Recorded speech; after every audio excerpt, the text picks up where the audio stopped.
Saudara-saudara yang kekasih di dalam Tuhan, kembali kita berjumpa kembali melalui channel ini ya, supaya kita boleh berbagi berkat rohani sehingga kita boleh saling dikuatkan satu dengan yang lain. Tidak ada tujuan yang lain kecuali kita harus membagi berkat rohani kepada setiap orang sehingga orang lain juga merasakan berkat rohani itu, dikuatkan, dihiburkan, di apa boleh dikenyangkan oleh firman ya. Jadi kita ini bersama-sama menjadi orang Kristen, kita ini sedang berjalan menuju kepada kemuliaan kerajaan Allah. Jadi Tuhan itu sudah menyelamatkan kita, tidak cuma begitu saja terus selamat, percaya Yesus selamat masuk surga gitu. Enggak. Tuhan itu punya rancangan, ya, punya rencana dalam setiap kehidupan kita ini. Sebab setiap kehidupan itu beda-beda rencana Allah, ya, dalam kehidupan kita, sehingga kita harus peka, kita harus menangkap suara Tuhan. Toh kalau kita sudah mengerti, kita harus taat melakukan apa yang Tuhan mau dalam kehidupan kita, ya. Nah, tapi buat saya waktu itu menjadi anak Tuhan yang tidak sepenuhnya. Jadi ikut Tuhan, ya ikut dunia. Saya senang dengan Tuhan, saya juga senang dengan dunia. Jadi main-main dengan dunia, ya senang dengan main dengan Tuhan. Nah, saudara-saudara, itu sebabnya Tuhan tidak suka, ya. Tuhan tidak suka dengan pengikutan yang seperti itu. Jadi Tuhan menghendaki kita harus sepenuh hati mengikut Tuhan Yesus, sehingga perjalanan iman kita itu benar-benar menuju ke dalam kerajaan sorga. Nah, ketika itu saudara-saudara, karena saya main-main ya, jadi saya ya ikut Tuhan, ya ikut dunia, ya ikut Tuhan, ya ikut dunia, ya melayani, ya senang nonton bioskop, senang kebut-kebutan, senang masih seperti itulah. Nah, kemudian suatu malam, ya, saya itu sering bangun malam, jam 12, jam 1 itu saya menyembah berdoa. Soalnya saya suka sekali tenang ya, tenang, bisa kusuk, mendekatkan diri kepada Tuhan. Begitu saya waktu berdoa, Tuhan itu datang, saudara. Dia bilang begini, Yuli, aku sudah mendengar semua doamu. Jadi saya melihat itu sosoknya Tuhan berkilau-kilauan, putih bersinar. Tangannya itu memberkati saya begini. Terus saya ketika melihat itu seakan-akan saya tuh tersungkur di bawah kakinya Tuhan Yesus. Saya bilang, Tuhan, Engkau datang ingin memberkati saya. Dia bilang, Yuli, aku sudah mendengar semua doa-doamu. Pada suatu hari kelak, aku akan menjadikan kamu sebagai hambaku sepenuhnya. Dia bilang gitu. Terus hilang, ya. Nah, dalam pikiran saya, Tuhan, kalau saya ini disuruh ikut Engkau melayani, kalau iya seperti ini boleh, tapi kalau disuruh jadi hamba Tuhan, melayani sepenuhnya 100%, saya enggak mau Tuhan.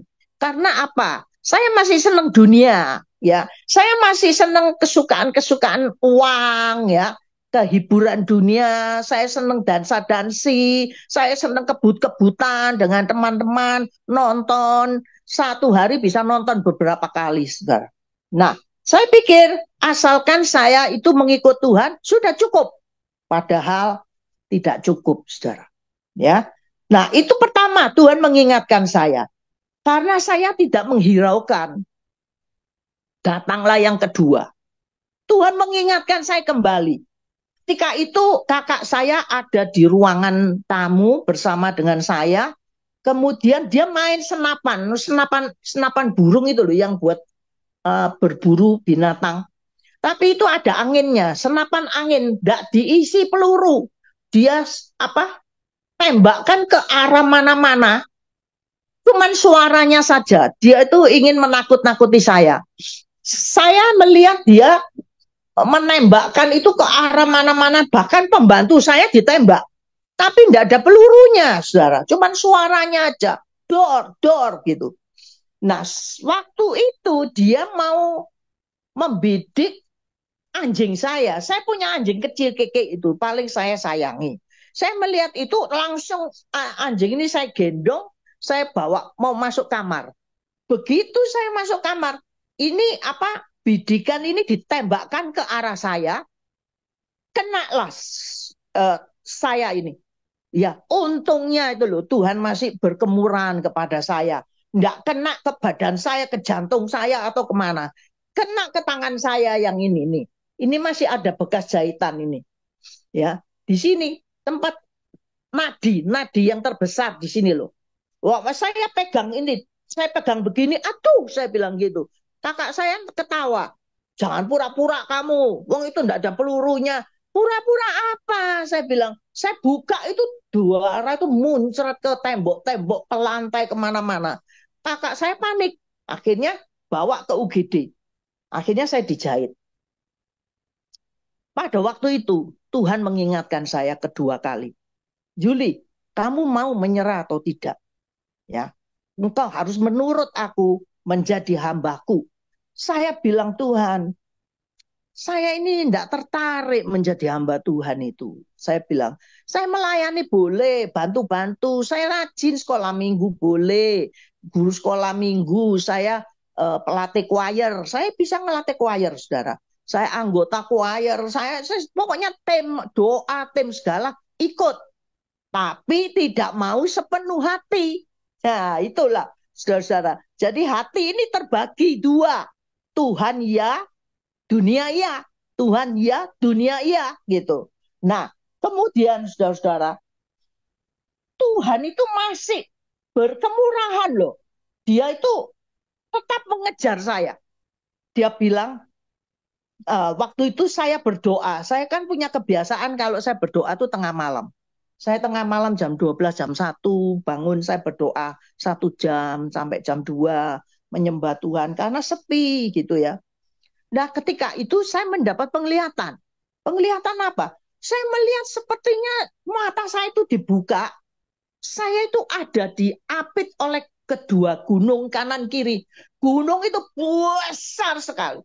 Ya, besar sekali sampai saya itu seperti kecil seperti bitingnya korek itu loh, kecil saya itu. Loh saya itu lihat kanan kiri, gunung itu kok besar sekali ya, kok ngapit saya itu jadi takut saudara, diapit ya, rasanya takut kalau kejepit saya. Terus ada suara yang mengatakan I am God katanya gitu, aku adalah Allah. Ketika suara itu berbicara saudara, seperti wahyu saudara kita baca ya, suara Tuhan itu menggemparkan bumi. Jadi bumi ini goncang saudara, gunung-gunung itu goyang semua, saya menjadi ketakutan. Aduh kok bisa goyang kayak gempa bumi seperti itu. Dia bilang, dia tahu karena saya itu waktu itu cuma bisa ngertinya I am God ya. Jadi bahasa Inggrisnya cuma I am God. Terus disambung bahasa Indonesia. Lucu, saudara. Dia bilang, Yuli, kamu mau menyerah apa tidak? Kalau kamu tidak mau menyerah, saya akan mengizinkan penyakit syaraf mengganggu kamu, katanya. Saya mikir, wah penyakit syaraf. Padahal saya ini anak buangan. Saudara kan saya pernah saksi ya waktu itu bahwa saya itu anak buangan. Jadi papa mama saya cerai, saya terbuang 4 saudara itu, jadi hidup terlantar, tidak karu-karuan. Jadi tidak ada yang menolong memperhatikan kita. Jadi saudara, saya pikir, lah saya ini anak buangan. Kalau saya sampai gila, saya sampai tidur di pinggir jalan, siapa yang memperhatikan saya? Saya bilang gitu. Saat itu saya berkata, ya Tuhan, kalau seperti itu saya mau. Asal jangan dikasih, jangan diizinkan penyakit saraf menimpa saya. Saya bilang, ya sudah saya mau menyerah. Nah, saudara-saudara, itulah watak manusia. Ya, seringkali kita ini keras, saudara. Tidak gampang sama nurut sama Tuhan. Nah, saudara-saudara, itu sebabnya di dalam pengiringan kita kepada Tuhan, Tuhan ingin sepenuh hati kita. bukan separuh, ya, bukan seperempat, bukan 3/4, atau 99 pun Tuhan tidak mau. Tuhan mau 100%. Itu harus diberikan kepada Tuhan. Nah, saudara-saudara, kenapa kok saya katakan seperti itu? Karena tanpa penyerahan sepenuhnya kepada Tuhan, Tuhan itu sulit untuk membentuk kita. Tuhan itu sulit untuk mengatur kita. Karena kita ini diatur oleh dunia ini ya saudara. Nah, kita membaca coba di dalam Yesaya 1 ayat 3. Ya, dikatakan lembu itu kenal pemiliknya. Keledai itu kenal palungannya. Tetapi umatku tidak mengenal sang penciptanya. Nah, itu manusia, saudara. Seringkali kita ini cuma kenal dunia-dunia aja. Tuhan yang Tuhan apa? Ya, ya cuma sekilas-sekilas saja ke gereja, ke gereja-gerejanan. Tetapi sebenarnya Tuhan itu melihat kekristenan kita, pengiringan kita kepada Tuhan adalah hati kita. Yang utama itu adalah hati kita. Amsal Soleman 4 ayat 23. Saya di sini nggak baca, nggak buka ya. Nggak buka Alkitab, saudara bisa buka sendiri. Firman Tuhan berkata, jagalah hatimu dengan segala kewaspadaan. Karena dari dalam terpancar sumber air kehidupan. Jadi dari hati kita ini loh, bagaimana terhadap Tuhan. Nah, saudaraku, seringkali kita ini menyalahkan Tuhan, ya. Kita ini menyalahkan, loh Tuhan itu kayak apa sih, wong aku tuh sudah ikut engkau, aku minggu ke gereja, tapi kenapa kok aku punya masalah banyak? Kenapa kok Tuhan tidak memberkati saya? Kenapa saya tidak jadi orang kaya? Kenapa saya begini begitu, begini begitu? Tuhan itu mengetes saudara. Sering dia ingin tes hati saudara, ingin tahu apa yang ada di dalam isi hati saudara. Jadi kalau kita melihat contohnya di dalam bilangan 22 sampai 31 ya, bilangan 22 sampai 31 dibaca semua, baca saja di rumah. Nah, itu kisah tentang Bileam dan keledai. Saudara, saya menceritakan ini karena saya tertarik sekali dengan kisah ini, begitu indah. Ya, nah, Bileam ini adalah seorang anak Tuhan, tapi dia juga penenung. Ya, dia itu penenung, suka nenung, saudara. Jadi pada waktu itu bangsa Israel ini mau perang sama Balak, Raja Balak. Nah, kemudian Balak ini utusan ke Bileam. Bileam ini terkenal loh, dia ngetop loh saudara. Dia ngetop. Siapa yang dikutuk dia pasti kalah. Siapa yang diberkati pasti menang. Jadi Balak ini, Raja Balak ini kirim utusan ke Bileam. Ayo Bileam, coba kamu kutuki bangsa Israel dan berkati itu kerajaan yang ada di Balak. Raja Balak ini, ya, nanti aku akan memberikan kamu hadiah yang besar. Ya. Tetapi waktu itu dia bertanya sama Tuhan, loh, ini anak Tuhan loh, ya, seolah-olah rohani toh, mau apa-apa berdoa dulu, ya, Tuhan boleh enggak saya ini dipanggil untuk mengutuki bangsa Israel dan memberkati Raja Balak, kerajaannya dan sekitarnya. Tapi Tuhan bilang tidak boleh. Terus dia bilang sama utusan Raja Balak ini, tidak boleh, Tuhan bilang tidak boleh, sudah kamu pulang. Nah mereka pulang, datang kedua kalinya, dia bilang, coba Bileam, kamu ayo datang, soalnya kalau kamu memberkati kami, kami pasti menang. Dia takut dengan bangsa Israel, karena terkenal Israel itu menang terus kalau perang ya. Coba, ayo sekali lagi, kamu tanya sama Allahmu. Aku akan memberkati kamu berlipat-lipat apapun, emas, perak, dan apa saja yang kamu minta, tak kasih. Pokoknya kamu mengutuki bangsa Israel. Apa yang dilakukan Balak? Pura-pura tanya lagi sama Tuhan. Padahal dia ini sudah mengerti toh. Kalau Tuhan bilang tidak boleh. Tapi dia pura-pura tanya.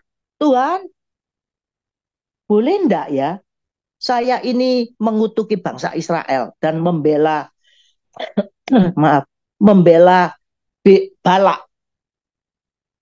Tuhan bilang gini, itu yang datang siapa? Itu orang-orang Balak yang datang. Dengan kata lain, kamu tuh loh sudah tak omongi bolak-balik. Enggak boleh, sudah tahu aku enggak boleh. Kok kamu tetap mau tanya-tanya terus? Ya wes, saya mau kamu mau berangkat, berangkat saja sana.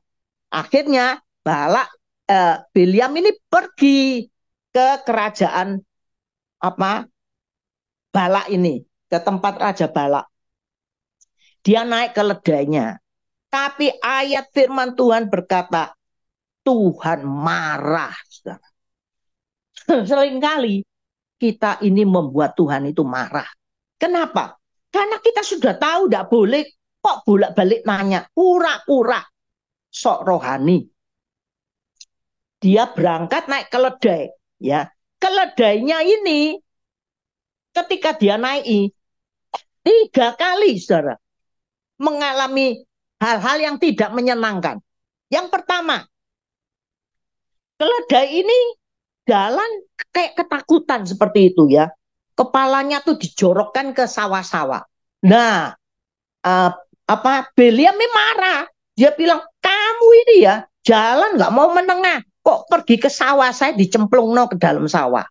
Terus suruh jalan lagi, dipukuli keledainya.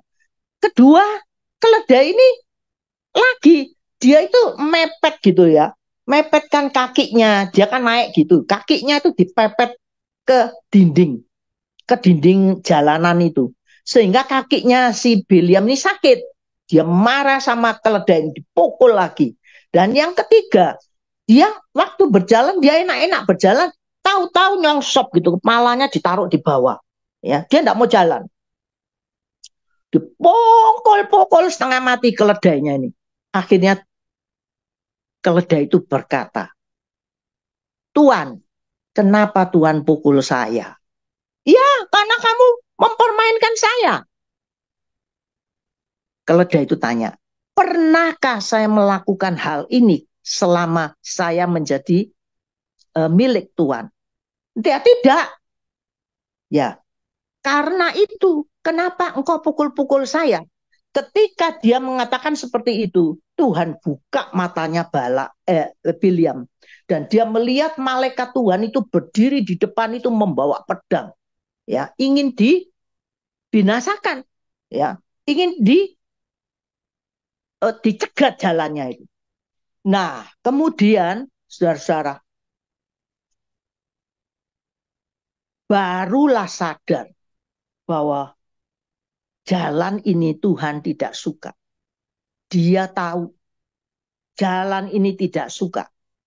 Tuhan melarang. Tapi tetap dia berangkat. Setelah sampai di tempatnya, ya, Biliam berkata, saya sudah sampai di sini. Sekarang apa permintaanmu? Oh ya, katanya Raja Balak, itu sekarang kutuki bangsa Israel. Pada saat itu, roh Allah itu turun atas Biliam. Maka Biliam itu tidak mengutuki, tapi memberkati justru bangsa Israel. Sehingga Raja Balak marah sekali. Dan singkat kata, ya, peperangan ini antara Raja Balak ini dengan Israel menang. Balak ini pun Biliam ini akhirnya juga mati dalam peperangan, kena dibunuh. Kita melihat di sini ya, seringkali kenapa kita ini berpikir, kok saya ini susah sih Tuhan? Apa sih kekurangan saya? Ya, nah kita mau belajar dengan Biliam ini. Adakah kita menjadi orang Kristen mempunyai 2 hati? Ya Tuhan, ya dunia. Ya Tuhan, ya uang. Ya Tuhan, ya kedudukan. Ya Tuhan, ke wanita. Wanita, ya Tuhan, ya pria. Jadi kesukaan dunia ini. Tuhan tidak mau. Tuhan tidak mau kita ini mendua hati. Sebab itu Tuhan berkata, engkau ini bangsa memuliakan aku dengan bibir, katanya. Di dalam Matius 15 Yesus berkata, 15 ayat 8 sampai 9. Engkau ini bangsa memuliakan aku dengan bibir, padahal hatimu sebenarnya jauh daripadaku. Nah, dengan kata lain, saudara, pengiringan kita kepada Tuhan, Tuhan ingin hati kita itu dekat sama Tuhan. Jangan sampai kita ikut cuma sekilas. Padahal kita tahu, saudara-saudara, bahwa ini jalan paling penting dalam kehidupan. Betul enggak? Saudara memiliki seisi dunia ini. Ya, berapa tahun? 100 tahun paling lama. Tetapi setelah itu, Tuhan dengan saudara, itu yang menentukan perjalanan iman saudara. Tapi kenapa kita ini begitu bodoh, saudara? Di kita ini masih memikirkan hal-hal duniawi ini. Jadi kita ini nomor satu kita belajar dengan Balak ini ya. Balak ini dia mempunyai dua hati. Jadi dia ikut Tuhan, tapi dia juga petenung. Petenung yang hebat loh. Dia punya kedudukan ini petenungnya terkenal itu. Dan dia mendapatkan uang banyak dari tenung ini. Nah seringkali kita juga gitu. Kita jadi orang Kristen. Kita mau selamat. Tapi kita juga dosa ya. Ya dunia iya. Seks iya. Kotor. Zina iya. Judi iya. Nah saudara itu Tuhan tidak berkenan. Kalau kita tidak mau rubah cara hidup kita, maka satu kali kelak kita akan punya nasib seperti Bileam ini. Ya, kita harus waspada, saudara. Jadi nomor satu itu Bileam karena mempunyai hati yang mendua, ya, mendua. Nah, yang kedua sekarang, apa itu kekurangannya Bileam itu sehingga Tuhan tidak suka? Yang kedua, dia mempunyai ambisi yang begitu besar, ya, ambisi dan kesombongan. Kenapa saya katakan seperti itu?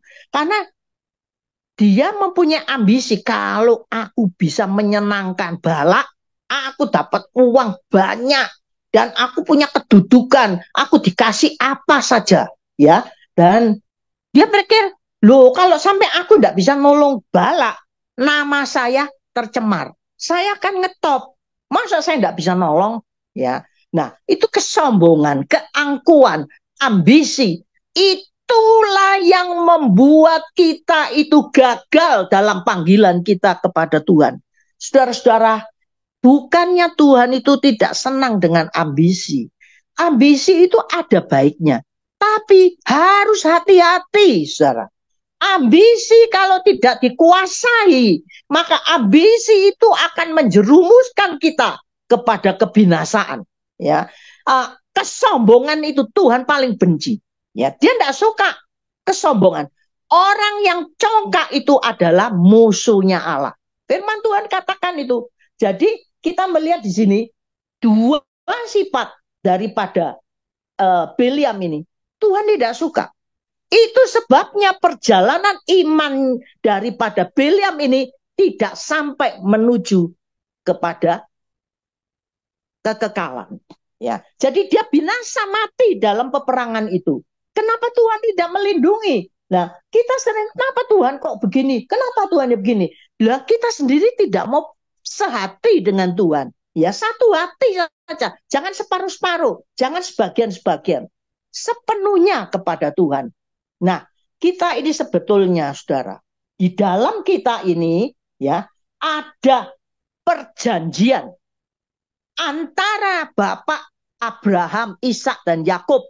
Begitu Allah berjanji bahwa aku akan memberkati keturunanmu. Ini keturunan bangsa Israel secara rohani adalah saudara dan saya. Di dalam kehidupan kita ini sebetulnya ada surat perjanjian sebetulnya. Tuhan mau memberkati kita. Tuhan membuat kita sukses. Tuhan ingin memberi kesehatan kita. Tuhan ingin menolong. Tuhan memberi kemenangan. Tetapi yang menggagalkan adalah diri kita sendiri. Ya, adalah diri kita sendiri. Itu sebabnya kita perlu waspada. Hati-hati dengan sifat kita. Hati kita ini. Adakah kita periksa pada malam ini? Hati kita ini sudah sungguh-sungguh sehati dengan Tuhan. Ataukah separuh-separuh? Ya dunia, ya duit, ya uang, ya Tuhan, ya kesenangan dunia, ya saudara. Itu tidak boleh. Kita harus buang itu semua. Padahal saudara, kita ini menjadi orang Kristen. Sebenarnya Allah itu ya, kalau kita membaca di dalam Yeremia, kalau saya melihat di dalam surat kitab Yeremia, di situ dikatakan Tuhan itu tidak sampai hati melihat kita itu dalam penderitaan. Kita ini susah, kita ini kekurangan makan, kita ini sakit. Tuhan itu tidak sampai hati, saudara. Tapi terpaksa, karena itu hukum, ya, antara dosa dan kekudusan. Tidak bisa, saudara. Dia tidak bisa kompromi, ya itu dengan kekudusan, kebenaran dan dosa. Dan sifat-sifat kita ini seringkali berjalan menuju kebinasaan, ya, keegoisan kita ini. Seringkali itu yang menggagalkan ya rencana-rencana Allah yang indah di dalam kehidupan kita. Tuhan punya rencana ingin menyelamatkan kita, ingin memberkati kita, ingin memberi kesehatan kita, ingin membuat kita sukses. Tapi kita sendiri yang tidak mau ya menurut aturan-aturan Tuhan. Yaitu ya kita mau dua hati. Kemudian dikatakan kita punya ambisi dan kesombongan. Ya, ambisi kita dan kesombongan kita itu. Nah, tidak mau kita kikis, buang jauh-jauh. Ya, jadi itulah yang menggagalkan keselamatan yang Allah sebenarnya sudah sediakan. Berkat yang Allah sudah sediakan. Kesehatan, kesuksesan, keberhasilan yang Tuhan sudah sediakan. Itu menjadi gagal. Karena kita sendiri. Sifat watak kita ini. Ya, sebab itu dikatakan, Tuhan itu menginginkan. Di dalam kehidupan kekristenan kita ini. Kita harus cuma punya Tuhan. Yang lain tidak boleh. Ya, sama halnya kalau saudara punya suami istri nikah, apa boleh suami saudara dipinjam orang lain atau hatinya ke wanita lain, atau yang pria hatinya ke wanita lain atau ke pria istrinya ke pria lain, boleh? Tidak boleh, betul enggak? Jadi kita harus setia. Begitu juga kita dalam mengikut Tuhan. Tidak boleh kata firman Tuhan, jangan engkau menoleh ke kanan dan ke kiri. Perhatikan hukum-hukumku, maka berhasil apa yang kamu kerjakan. Sebenarnya saudara, kita ini ya gampang kok. Mau berhasil, mau sehat, mau diberkati, mau sukses, nurut sama Tuhan. Hati itu sepenuhnya ke Tuhan. Itu kita pasang kok kuda. Jangan lihat ke kanan ke kiri. Lihat Tuhan terus. Ya, persekutuan dengan Tuhan itulah yang membuat kita bisa diberkati oleh Allah. Ya, kita tidak kehilangan berkat Allah. Jadi Tuhan itu tidak jahat, saudara. Oh, kenapa Tuhan tidak memberkati saya? Ya, kenapa gini, kenapa begitu? Kata kita yang terakhir di dalam 2 Korintus pasal 6 ayat 17-18. Firman Tuhan berkata, keluarlah kamu dari dunia ini. Pisahkan dirimu dari dunia. Jangan kamu menjamahnya. Ya. Kata Tuhan, keluar. Apa artinya? Apakah kita hidup di dunia ini tidak boleh bergaul dengan orang? Boleh. Tapi hati kita tetap kita jaga. Apakah kita ini menjadi orang Kristen tidak boleh punya uang? Tidak boleh punya kekayaan? Boleh. Tapi jangan sampai hati kita terikat dengan kekayaan itu. Ya. Apakah Tuhan tidak boleh kita punya anak, cinta sama anak, cinta sama suami, sama istri? Boleh. Boleh. Tapi hati kita harus nomor satukan Tuhan. Karena dia yang memiliki hidup kita. Ya, kalau saudara ingin perjalanan saudara sukses, diberkati Tuhan, sehat walafiat, nurut. Nurut. Jangan seperti Biliam ini. Dia ini adalah anak Tuhan yang pura-pura, ya, mendua hati, ya. Dunia iya, Tuhan iya. Duit iya, kedudukan iya, Tuhan iya. Nah, saudara-saudara, orang yang seperti begini, pada akhirnya, saudara lihat ya, saudara kalau baca riwayatnya ini, Biliam, sangat tragis. Kenapa saya katakan begitu? Dalam peperangan itu dia mati, saudara. Dibunuh sama musuh. Kemudian yang kedua, semua itu kekayaan yang dijanjikan oleh Raja Balak itu tidak jadi dikasihkan dia lagi. Musnah semua. Nol. Nol. Hasilnya apa? Tidak ada. Nothing. Ya. Jadi di dalam pengiringan kita harus yang bijaksana, yang pinter, saudara. Jangan sampai kita ini mendua hati. Jangan sampai kita ini mempunyai ambisi yang menggebu-gebu, yang ambisi yang sombong, yang mengagungkan seolah-olah aku bisa, aku hebat, aku luar biasa. Saudara-saudara, kita ini harus menomorsatukan Tuhan, merendahkan diri di hadapan Allah. Terserah engkau Tuhan. Kalau engkau memberi, aku mau terima. Jangan, aku bisa kok. Aku bisa meraih itu. Aku mampu, aku pintar, aku hebat. Saudara, pada akhirnya engkau tidak akan mendapat apa-apa. Justru engkau nol sama sekali. Akhirnya. Ya, seperti Biliam ini. Ya, Biliam ini tidak mendapatkan apa-apa. Malah dia mati di medan pertempuran. Nah, saudara, dari kisah ini kita tahu ya bahwa manusia ini kadang-kadang hati ini loh. Betul. Coba saya mempersiapkan renungan ini. Bukan saya tuh menujukan kepada saudara saja. Untuk saya juga. Ya, kita saling memeriksa diri. Jangan sampai kita seperti Biliam ini. Saudara, kita ini sering mendua hati. Marilah kita mau belajar. Tuhan, berikan hati yang sepenuhnya aku bisa datang mempersembahkan hidup hati ini kepada engkau. Ya. Kemudian ambisi. Ambisi serahkan kepada Tuhan. Jangan ambisi itu dicampur dengan kesombongan. Aku bisa, aku mampu, aku hebat, aku pinter, aku dan sebagainya. Tuhan tidak suka. Congkak itu adalah kebencian Tuhan.